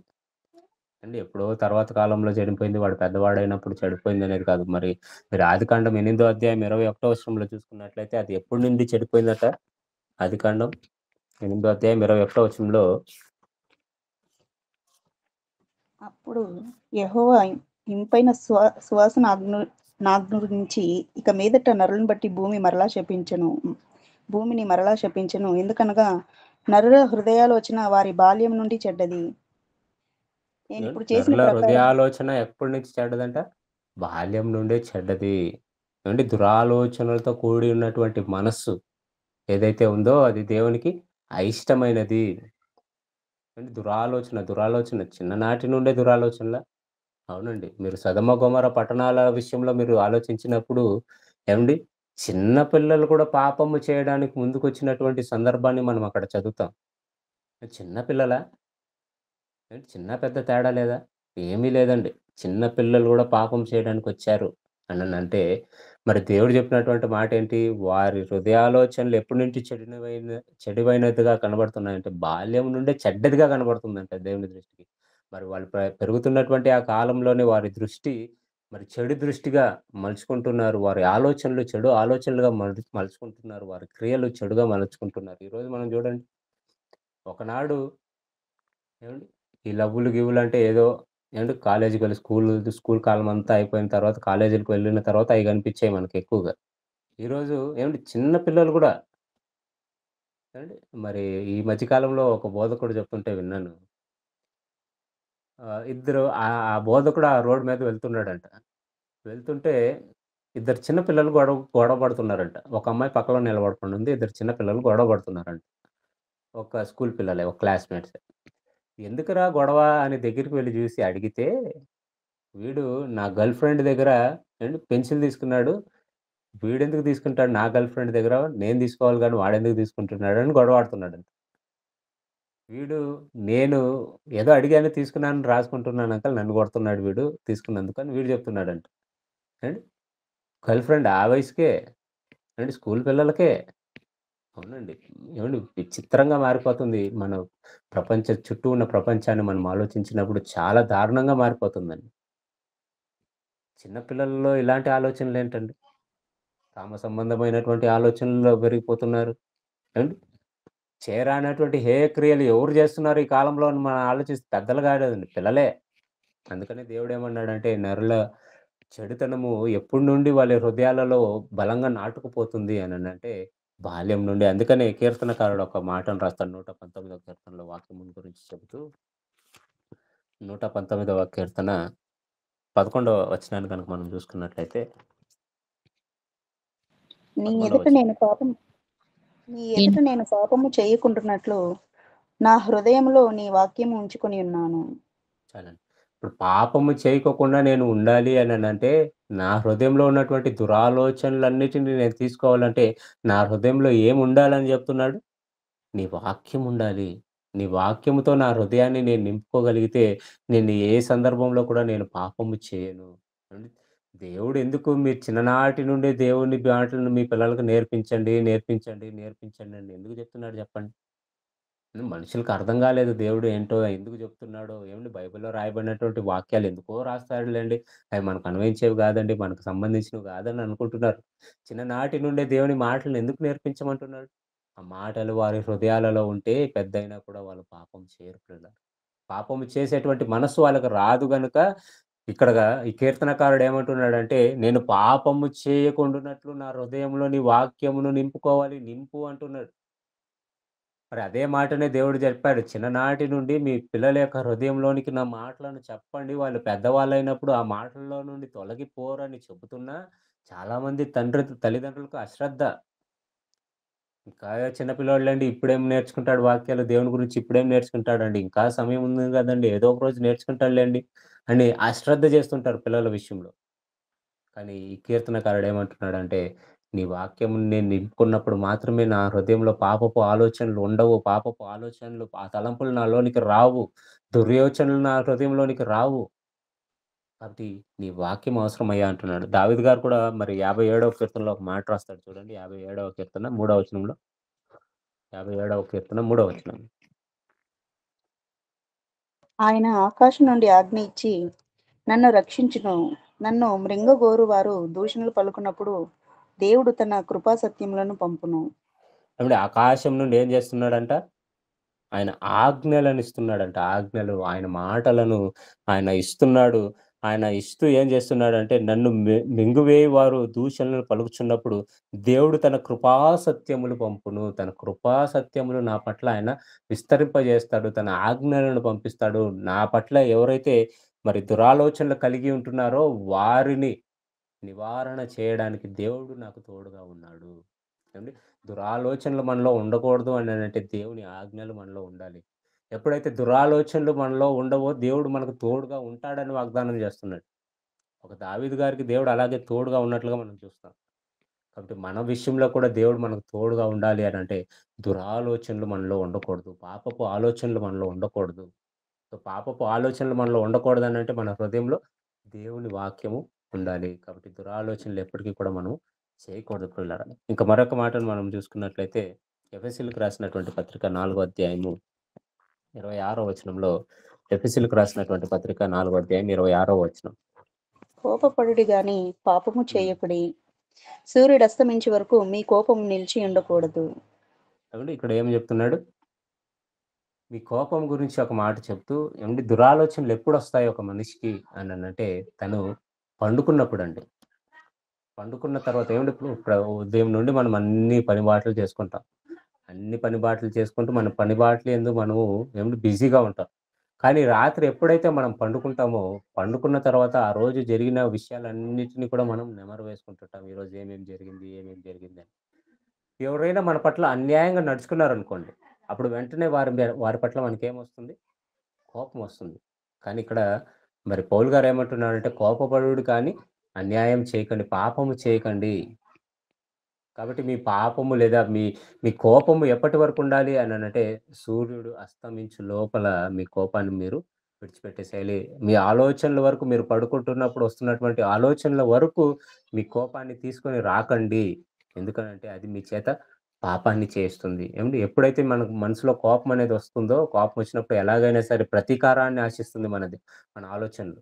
మన హృదయం ఎప్పుడు కూడా ప్రతీకారాన్ని ఆలోచిస్తుంది. మన పట్ల ఎవడైతే అన్యాయం చేశాడో వాడికి ఏదో ఒక అన్యాయపు పనిని మనం చేయాలి. కాబట్టి వాడిని ఎలాగైనా మనం నాశనం చేయాలనే ఆలోచన మన హృదయంలోనికొస్తుంది. కానీ దేవుడేమంటున్నాడంటే, అంత దూరం మీ ఆలోచనలు తీసుకొని రాకండి. దానిని ప్రారంభంలోనే విడిచిపెట్టేసేయండి. విడిచిపెట్టేసి మీరు హాయిగా నిద్రపోండి. కాబట్టి కోపపడుడు గాని పాపం చేయకండి. సూర్యుడు అస్తమించులోపు మీ కోపాన్నంతటిని కూడా విడిచిపెట్టేయండి అని జెప్తున్నాడు. కాబట్టి మీ దురాలోచనలు ఏవైతే ఉన్నాయో అవి ఎప్పుడు పెరుగుతాయి మీ మనసులో అంటే మీరు పడుకున్నటువంటి సమయంలోనే. అందుకనే మరి దావీద్ గారు ఏమంటారు? దివారాత్రములు నీ యొక్క ధర్మశాస్త్రాన్ని నేను ధ్యానించుకోవాలి అనుకుంటున్నానయ్యా అంటాడు. ఎందుకనంటే దివారాత్రములు నేను ధ్యానిస్తున్నప్పుడు నీ మాటలే నా మనసులో ఉంటాయే తప్ప ఒకడికి కీడు చేయాలనేటువంటి ఆలోచన నాలో ఎప్పటికి కూడా రాదు. కాబట్టి వాక్యం మన హృదయంలో ఉండాలి. వాక్యం ఎప్పుడైతే మన హృదయంలో ఉంటుందో, ఒకళ్ళకి కీడు చేయాలన్నా, ఒక పాపపు పని చేయాలన్నా, మన మనసు ఎప్పటికి తొందరపడదు ప్రియులారా. మనల్ని మనం తగ్గించుకొని ఉంటాం. ఆ దురాలోచనలో నుండి మనం ఎప్పుడు కూడా దూరంగా ఉంటాం. కాబట్టి దుర్యోచన చేసేటువంటి మనసుని గురించి నేర్చుకున్నాం. నెక్స్ట్ ఐదవదిగా కీడు కొరకు పరుగెడి పాదాలు. కీడు చేయుటకు మరి త్వరపడేటువంటి పాదాలు ఐదవదిగా మనం చూస్తాం. కీడు చేయటానికి త్వరపడే పాదములు. అది కూడా దేవునికి అసహ్యమంట. ఒకళ్ళకి కీడు చేయడం అనేటువంటిది దేవునికి ఎప్పుడూ ఇష్టపడడండి. మనకెవరో ఏదో అన్యాయం చేశారని మరి ఇందాకలే చెప్పినట్లు ఎవరో ఏదో మనకి అన్యాయం చేశారని చెప్పి, వాళ్ళకేదో ఒక కీడుని తలంచి ఏదో ఒకటి వాళ్ళకి కీడు చేయాలి అనేటువంటి ఆలోచన మనుషుల్లో ఎప్పుడు కూడా ఉంటుందండి. నా పట్ల ఇలా చేశాడా? నా పట్ల ఇలా ప్రవర్తించాడా? నా పట్ల ఇలా చేశాడనేటువంటి ఆలోచనతో వీడేం చేస్తాడంటే, కీడును భావిస్తుంటాడు. లేదా కీడు చేయాలి. నాకు అన్యాయం చేసిన వాడికి నేను అన్యాయం చేయాలనేటువంటి ఆలోచన కలిగి ఉంటాడు. కనుక సామెతల గ్రంథంలో మరొక మాటను మనం చూసుకున్నట్లయితే దీనికి సంబంధించి దేవుడేం రాశాడో సామెతల గ్రంథం మొదటి అధ్యాయం 10వ వచనాన్ని చూద్దాం పిల్లలు. సామెతల గ్రంథం మొదటి అధ్యాయం 10వ వచనం. నా కుమారుడా, పాపులు నిన్ను ప్రేరేపింపగా ఒప్పకుము. మాతో కూడా రమ్ము, మనము ప్రాణము తీటకై పొంచియుందుము. నిర్దోషి అయిన ఒకటి పట్టుకున్నట్టుకు దాగియుందుము. పాతాళము చదవండి. మనుషులను మిరింగివేయినట్లు వారిని జీవముతోనే మిరింగివేయుదము. సమాధిలోనికి దిగువారు మృంగబడినట్లు వారు పూర్ణ బలముతో నుండగా మనము వారిని మిరింగివేయుదము రమ్ము అని వారు చెప్పునప్పుడు ఒప్పకుము. చాలండి. ఇక్కడ మనం చూస్తున్నట్లయితే ఒకళ్ళకి కీడు చేయాలి అని చెప్పి ఒకడు ఆలోచన చేస్తూ రా నాతో రా ఏదో ఒక కీడు మనం చేద్దాం. ఎవరినో మనము హతం చేద్దాం అని ఎవడైనా నీ దగ్గరకొస్తే దయచేసి అలాంటి వారితో నువ్వు వెళ్ళకు అని అండి. ఎంత చక్కని మాటలు ఇక్కడ సొలొమోన్ గారు రాస్తున్నారంటే మరొకసారి మనం చూస్తే, "నా కుమారుడా పాపులు నిన్ను ప్రేరేపింపగా ఒప్పుకొనకుము. వెళ్ళొద్దు. మాతో కూడా రమ్మని వాళ్ళు చెప్పినప్పుడు ఒకడి ప్రాణాన్ని తీద్దాం రా, పొంచి ఉండి ఒకడిని ప్రాణాన్ని తీసేద్దాం, ఒకడిని చంపేద్దాం రా" అనంటే ఎంత మాత్రం ఒప్పుకోకు. ఎంత మాత్రం ఒప్పుకోకు. పాపము చేయడానికి ఒకడు నిన్ను ప్రేరేపిస్తున్నప్పుడు ఒప్పుకోకు. వాడు త్వరపెడుతున్నాడు నిన్ను. నీ మనసుని ప్రేరేపిస్తున్నాడు పాపం చేయడానికి. కానీ పాపం చేయడానికి వాళ్ళతో నువ్వు చేతులు కలపొద్దు. వాళ్ళతో పాటు నువ్వు వెళ్ళొద్దు. అది నీకు మంచిది కాదు. నిన్ను పాతాళంలోనికి పంపించేటువంటిది, నాకు అయిష్టమైనటువంటిది, నాకు అసహ్యమైనటువంటి క్రియ అది. సో, వాళ్ళతో చేతులు కలిపి పాపము చేయడానికి త్వరపడొద్దు నా కుమారుడా అని జాగ్రత్తలు చెప్తున్నాడండి దేవుడు. కాబట్టి చాలామంది ఏమండి పాపము చేయడానికి త్వర పెడుతున్నప్పుడు ఏమండి తొందరగా పడిపోతుంటారు. ఏవండి ఒక తాగుడుబోతున్నాడు పాపం మారాడనుకోండి. మారి ఏదో దేవుని దగ్గరకొచ్చాడు. అప్పుడు వెంటనే పక్కన ఫ్రెండ్స్ పిలుస్తూ ఉంటారు. "ఏట్రా ఇన్ని రోజులైంది రాలేదు." దేవుడంటే దేవుడేలే ఉంటాడులే దేవుడు ఒక పక్క. రా మనం ఇన్ని రోజులు ఎంజాయ్ చేసినోళ్ళం సడెన్‌గా ఏంటి నువ్వు మారిపోయానంటావు, వదిలేసానంటావు. రా పోదాం అనన్నప్పుడు ఏవండీ బలహీనులైతే వెళ్ళిపోతారు. ఇదొక్కసారి తాగితే ఏం కాదులే. ఇంకొకసారి మనం క్షమాపణ అడుక్కొని మరలా మనం సరి చేసుకోవచ్చు అనుకుంటుంటారు. కానీ అది ఎప్పటికి అవ్వదు. కానీ నిజముగా నిలబడగలిగిన వాడు ఎవడు ఎంత ప్రేరేపించినా పడిపోడండి. కాబట్టి మనం గూడా మన భక్తి జీవితాలంలో పడిపోయేటువంటి స్థితికి మనం ఎప్పుడు రాకూడదు. ఎంతోమంది మనల్ని ప్రేరేపిస్తుంటారు. ఏంటి ఎప్పుడు దేవుడు, దేవుడు, దేవుడు అంటావు. ఏండి మా బంధువుల పెళ్లుంది. ఆదివారం బంధువుల పెళ్లుందంటే, అవునా పెళ్లుందా? ఆ! ఆ! ఫస్ట్ పెళ్ళికెళ్దాం. ఆరాధన తర్వాత ఈ వారం కాకపోతే ఇంకొక వారం ఉంటది ఆరాధన. ఫస్ట్ పెళ్ళికెళ్ళిపోదాం అని చాలామంది ప్రేరేపిస్తుంటారండి. అండ్ అది గూడా దేవుని దృష్టికి తప్పే. ఎందుకనంటే నువ్వు తర్వాతైనా వాళ్ళ దగ్గరికి వెళ్ళొచ్చు. వాళ్ళకి వెళ్లి శుభాకాంక్షలు జెప్పొచ్చు. కానీ ఆరాధన వదులుకుంటే, ఆరాధన దేవుడా, దేవుడా లేదా పెళ్ళా అన్నప్పుడు మన వాళ్ళు పెళ్ళికే ఎక్కువ మొగ్గు చూపుతారు కానీ, దేవునికి ఎక్కువ మొగ్గు చూపరు. కాబట్టి నిన్ను ప్రేరేపిస్తుంటుంది నీ కుటుంబం. ఇదేముందిలే చర్చికి తర్వాతైనా వెళ్ళొచ్చు. ఫస్ట్ ఇది చూసుకుందాం రా. బర్త్‌డే ప్రోగ్రామ్ ఉందిరా వెళ్ళిపోదాం. ఒక పెళ్లుందిరా పెళ్ళికి పోకపోతే అమ్మో! బంధువులేమనుకుంటారు? మన చుట్టూ ఉన్న వాళ్ళందరూ మన గురించి ఏమనుకుంటారు? అని ఏమండి మనల్ని ప్రేరేపిస్తుంటారు. పాపము చేయడానికి, దేవుని సన్నిధిని విడిచిపెట్టి వెళ్ళిపోవడానికి. ఆ ప్రేరేపణకు ఒకవేళ మనం పడిపోయి ఇలాగ వెళ్ళిపోయామనుకోండి, దేవుని దృష్టికి మనము ఇష్టలం కాలేమండి. ఎన్ని పనులున్నా, ఏదున్నా ఫస్ట్ దేవునికి మనం ప్రిఫరెన్స్ ఇవ్వాలి. అందుకనే పౌలు గారు ఏమంటారు చూడండి ఫిలిప్పీయులకు రాసినటువంటి పత్రిక 3 అధ్యాయం 14 వచనంలో. ఫిలిప్పీయులకు రాసినటువంటి పత్రిక 3 అధ్యాయం 14 వచనం.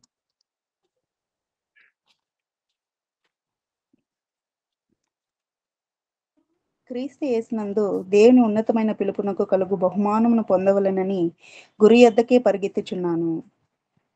కాబట్టి మనలో సంపూర్ణులమైన వారందరము ఈ తాత్పర్యంనే కలిగి ఉందము. అప్పుడు దేని గూర్చి అయినను మీకు వేరు తాత్పర్యము కలిగి ఉన్న యెడల అదియు దేవుడు మీకు బయలుపరచును. అయినను ఇప్పటి వరకు మనకు లభించిన దాన్ని బట్టియే క్రమంగా నడుచుకొందుము. చాలు.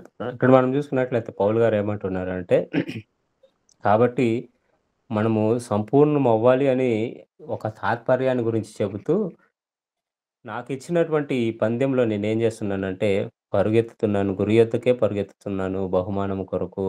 కాబట్టి ఉన్నతమైన పిలుపునకు కలుగు బహుమానము పొందవలెనని గురి యొద్దకే పరుగెత్తుతున్నాను. మరి ఈయన పరుగేంటనంట, మరి దేవునికి అయిష్టులైనటువంటి వారు కీడు చేయడానికి పరిగెత్తుతుంటే, పౌలు గారి యొక్క పరుగు దేని విషయంలో ఉంది అని మనం ఆలోచిస్తే, కీడు చేయడానికి కాదు కానీ మేలు చేయడానికి.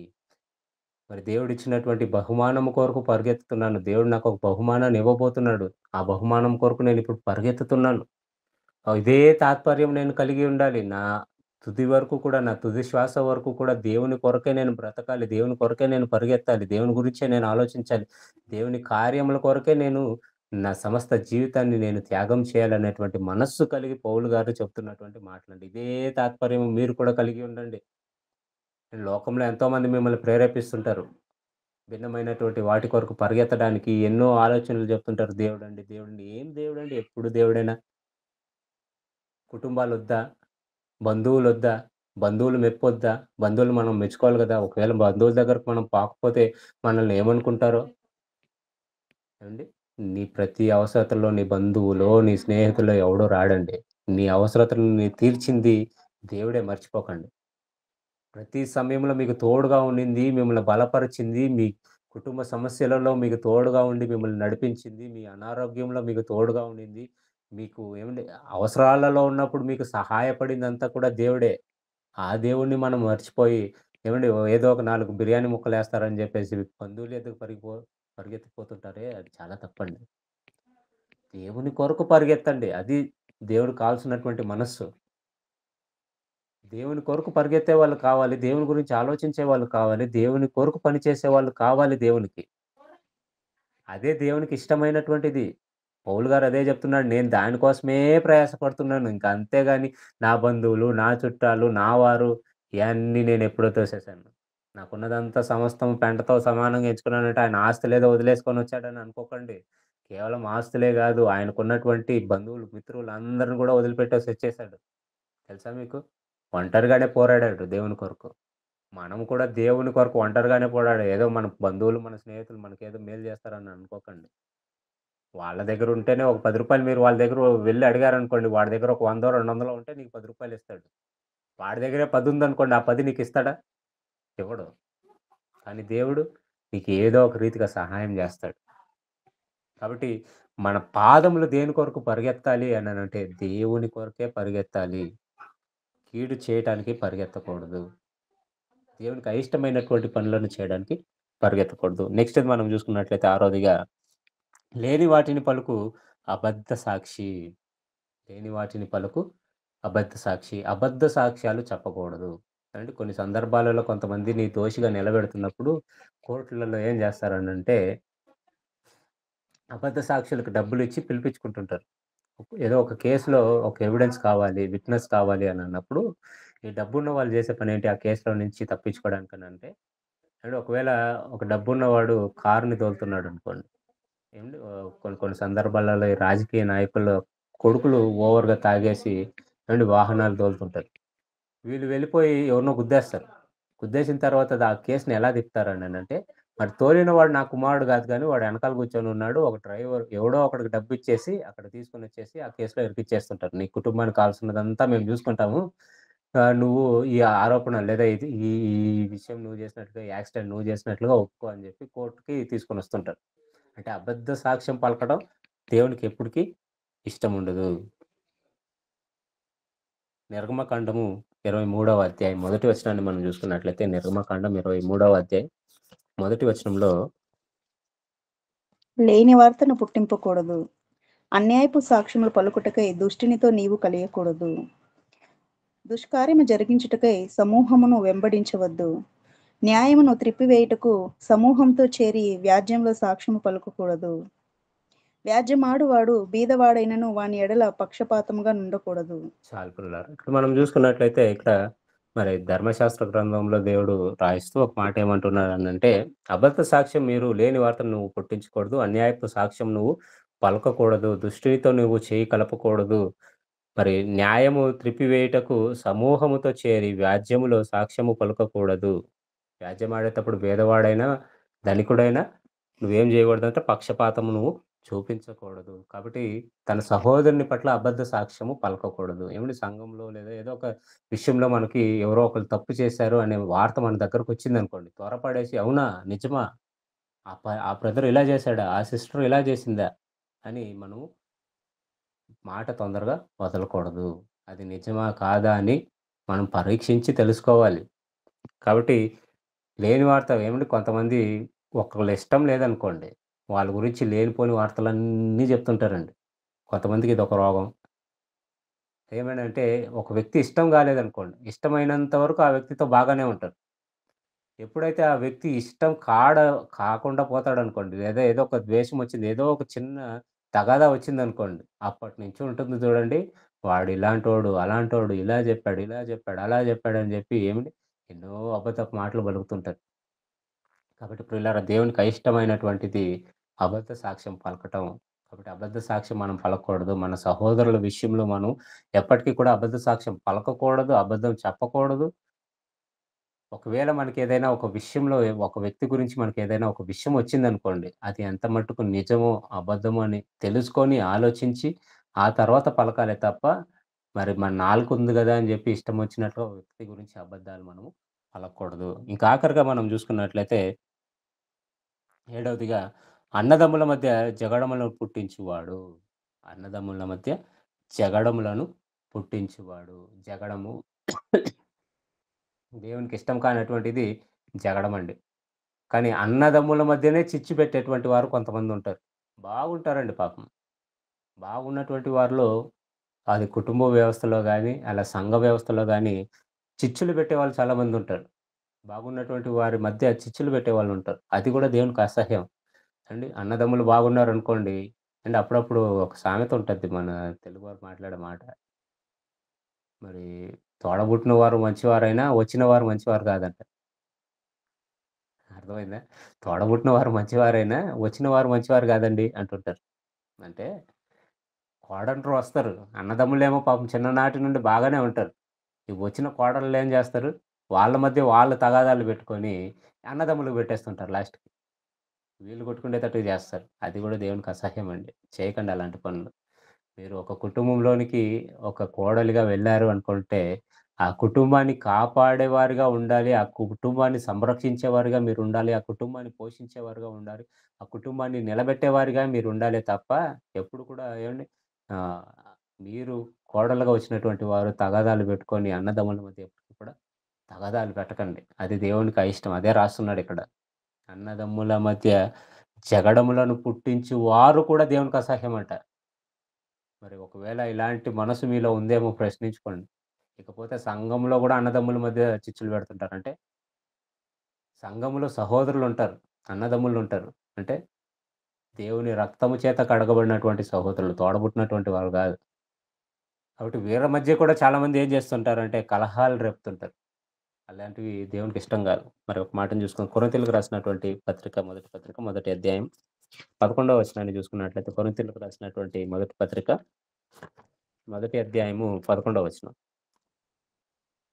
నా సహోదరులారా, మీలో కలహములు కలవని మిమ్మల్ని గూర్చి క్లోయో ఇంటి వారి వలన నాకు తెలియవచ్చును. మీలో ఒకడు నేను పౌలు వాడను, ఒకడు నేను అపోల్లో వాడను, మరి ఒకడు నేను కేఫా వాడను, ఇంకొకడు నేను క్రీస్తు వాడనని చెప్పుకొనుచున్నారని నా తాత్పర్యము. చాలండి. ఇక్కడ మనం చూసుకున్నట్లయితే ఇక్కడ సంఘములో గూడా కలహాలంట. దేని విషయమై ఏవండీ వాళ్ళలో వాళ్ళ డివిజన్ అయిపోయారు. 4 భాగాలుగా చీలిపోయారు. ఏంటనంటే నేను పౌలు వాడినని ఒకడు, నేను అపోలో వాడినని ఒకడు, మరి నేను కేఫా వాడినని ఒకడు, నేను యేసు వాడనని ఒకడు, వీళ్ళు తగులు పెట్టేసుకుంటున్నారు. అలా తగులు పెట్టుకోవడం, చిచ్చులు పెట్టుకోవడం దేవునికి ఇష్టమైనటువంటిది కాదు ప్రియులారా. కాబట్టి ఆ తగువుకి కారణమైనటువంటి వారిని హెచ్చరిస్తున్నాడు. మీ కొరకు ప్రాణం పెట్టింది నేను గాదయ్యా! అపోల్లో గాదయ్యా! మీ కొరకు రక్తం కార్చింది నేను గాదు, అపోల్లో గాదు, కేఫా గాదు, పేతురు గాదు. యేసుక్రీస్తే కార్చాడు గనుక యేసుక్రీస్తే మరి మనకు మూలరాయిగా ఉన్నాడు గాబట్టి, యేసుక్రీస్తునే మనము ఆరాధించాలే తప్ప మనుషులను ఆరాధించడం ఏంది? మనుషులను గొప్ప చేయడం ఏంటి? మనుషులను బట్టి మీరు విడిపోయి మీరు ఒకళ్ళనొకళ్ళు కొట్టుకోవడం ఏంటి? నేను గాదు గదా! మీ కొరకు ప్రాణం పెట్టింది. ఇక నేనెవరు? కేఫా ఎవరు? అపోల్లో ఎవరు? మేమందరం కూడా దేవుని పనిలో విత్తనాలు విత్తేటువంటి వారు మాత్రమే. మేము విత్తిన తర్వాత దానికి నీరు పోస్తున్నది దేవుడే. దానిని వృద్ధి చేస్తున్నది కూడా దేవుడే. కాబట్టి సమస్త మహిమ ఘనతలు దేవునికే చెల్లాలి గాని నాకెందుకు? ఏవండీ చాలా మందికి ఈ అలవాట్లుంటాయి. ఎందుకు చెప్పండి సంఘాలలో కొట్టుకు చచ్చిపోతుంటారు. ఎందుకు చెప్పండి? మా వాడే కరెక్ట్ అండి. మా నాయకుడే కరెక్ట్ అండి. మా నాయకుడు చెప్పేదే కరెక్ట్ అండి. ఆ నాయకుడు చెప్పేది కరెక్ట్ కాదండి. ఏవండీ నాయకులు కొట్టుకుంటుంటారు. కింద ఈళ్ళు గూడా కొట్టుకుంటుంటారు. సంఘస్థులు. ఎందుకు కొట్టుకోవడం? ఆయన జెప్పేది వినండి. ఈయన జెప్పేది వినండి. ఆయన జెప్పేది వినండి. ఏది సరైనదో మీరు పరిశీలనగా తెలుసుకోండి.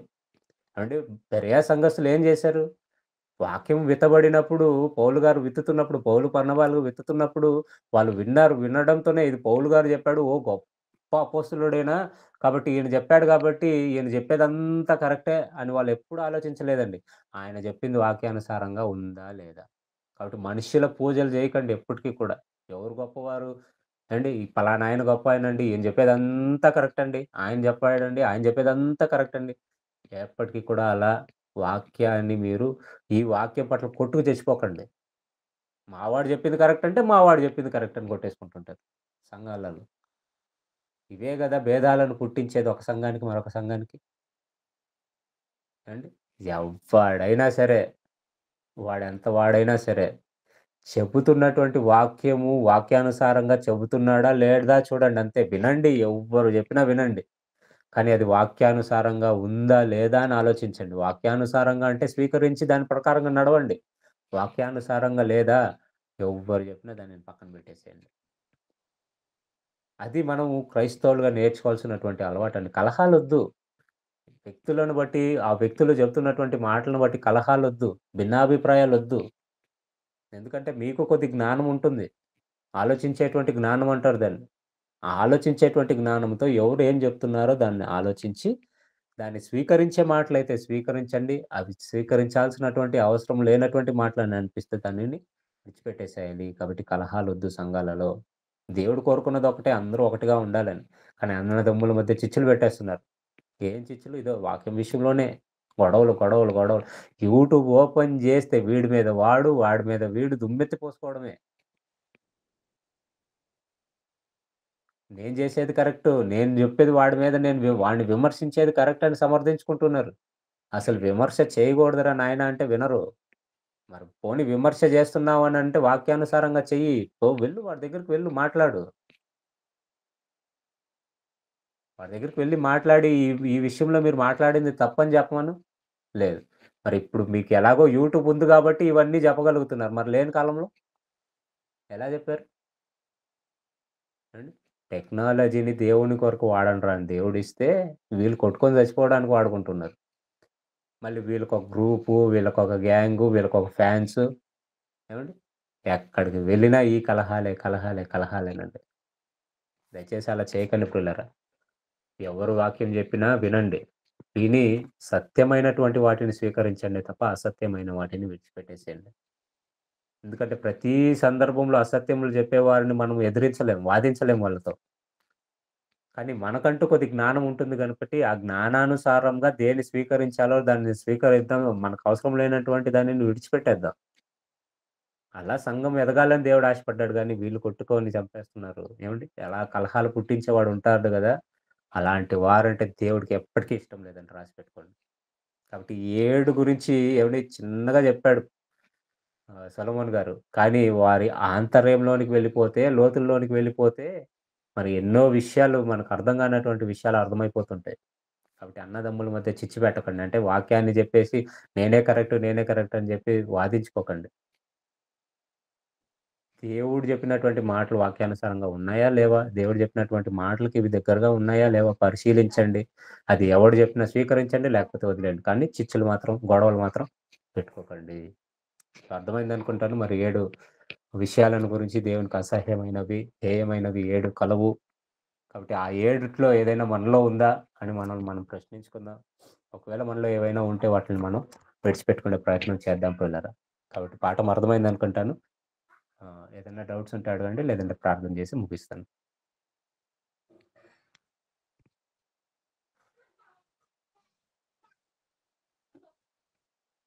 ఓకేనండి. ఎవరికీ ఎలాంటి డౌట్స్ లేవనుకుంటాను.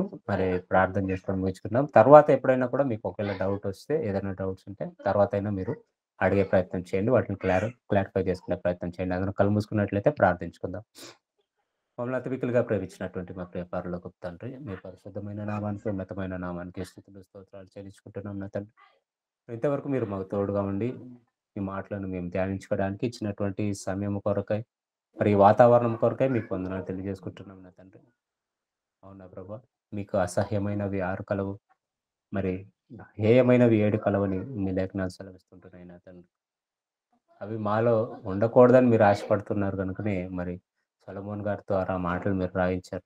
ఒకవేళ మాలో అలాంటి ఆలోచనలు ఏవైనా ఉంటే వాటిని మేము సరిచేసుకోవడానికి సహాయం చేసి నడిపించమని కోరుకుంటూ, మీ వాక్యం మమ్మల్ని బ్రతికింపజేసేది గనుక నా తండ్రి, ఈ వాక్యంతో ఎల్లప్పుడూ మమ్మల్ని మేము జీవింపజేసుకుంటూ నా తండ్రి, మీ వాక్యానుసారంగా మేము నడిచేటువంటి మరి ప్రయత్నంలో, ప్రయాణంలో మేము ఎల్లప్పుడూ కొనసాగుటకు సహాయం చేసి నడిపించమని కోరుకుంటూ, ఇంతవరకు మీ మాటలు విన్న మీ బిడ్డలు నా తండ్రి పేరు పేరున జ్ఞాపకం చేసుకోండి. దీవించండి, ఆశీర్వదించండి, బలపరచమని కోరుకుంటున్నాను. వారు చేసేటువంటి ప్రతి పని వాటిలో ఎంతో తోడుగా ఉండండి. మరి ప్రాముఖ్యంగా నా తండ్రి మీ కొరకు బలమైనటువంటి సాధనాలుగా ఉండటకు సహాయం చేసి నడిపించమని కోరుకుంటూ, మరి సంఘానికి అంటకట్టబడినటువంటి ప్రతి బిడ్డను నా తండ్రి మీరు జ్ఞాపకం చేసుకొని, సంఘంలో బలమైనటువంటి నా ప్రభా ఆత్మలుగా మీరు బలపరిచి నడిపించమని కోరుకుంటూ, మరి ప్రత్యేకించి మరి చక్కగా సంఘాన్ని నడిపిస్తున్నటువంటి శ్యామన్న గారిని, అలాగనే అయ్యగారిని కూడా మీరు జ్ఞాపకం చేసుకొని వారికి తోడుగా ఉంటున్న విధానాన్ని బట్టి మీకు వందనాలు తెలియజేసుకుంటూ, అయ్యగారికి కూడా మీరు పరిపూర్ణమైనటువంటి ఆరోగ్యాన్ని ఇస్తూ మీ బిడ్డను నడిపిస్తున్న విధానాన్ని బట్టి మీకు వందనాలు తెలియజేసుకుంటున్నాను నా తండ్రి. ఇంతవరకు సంఘానికి తోడుగా ఉన్నారు. ఇక ముందు కూడా మీరు తోడుగా ఉండండి.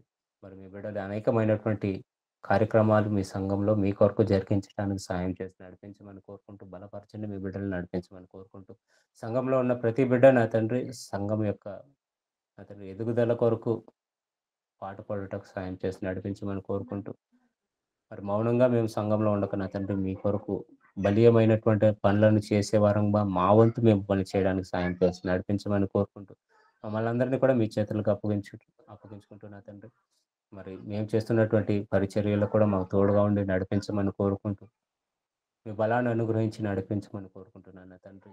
మేమందరం మీ చిత్తమైతే ఇలాగే మేము ఎల్లప్పుడూ కలిసి మీ పనిని జరిగించడానికి, కొనసాగించడానికి, తుదముట్టించడానికి సాయం చేసి నడిపించండి. మాకు ఇచ్చినటువంటి ఈ ఆయుష్ కాలంలో నా ప్రభా మీ పనిని పరిపూర్ణంగా చేసి మీరిచ్చేటువంటి ఆ పరలోక రాజ్యాన్ని స్వతంత్రించుకోవడానికి సాయం చేసి నడిపించమని కోరుకుంటూ, మమ్మల్ని మీ చేతులకు అప్పగించుకుంటూ మరి ఈ విధంగా మేము మీలో ఆనందించేటువంటి మరొక తరుణాన్ని మీరు మాకు అనుగ్రహిస్తారని ఆశపడుతూ, ఈ ప్రార్థన మీ కుమారుడు, మా రక్షకుడైనటువంటి యేసుక్రీస్తు ప్రభువు వారి యొక్క పేరిట ప్రార్థించి వేడుకుంటున్నాం తండ్రి. ఆమేన్.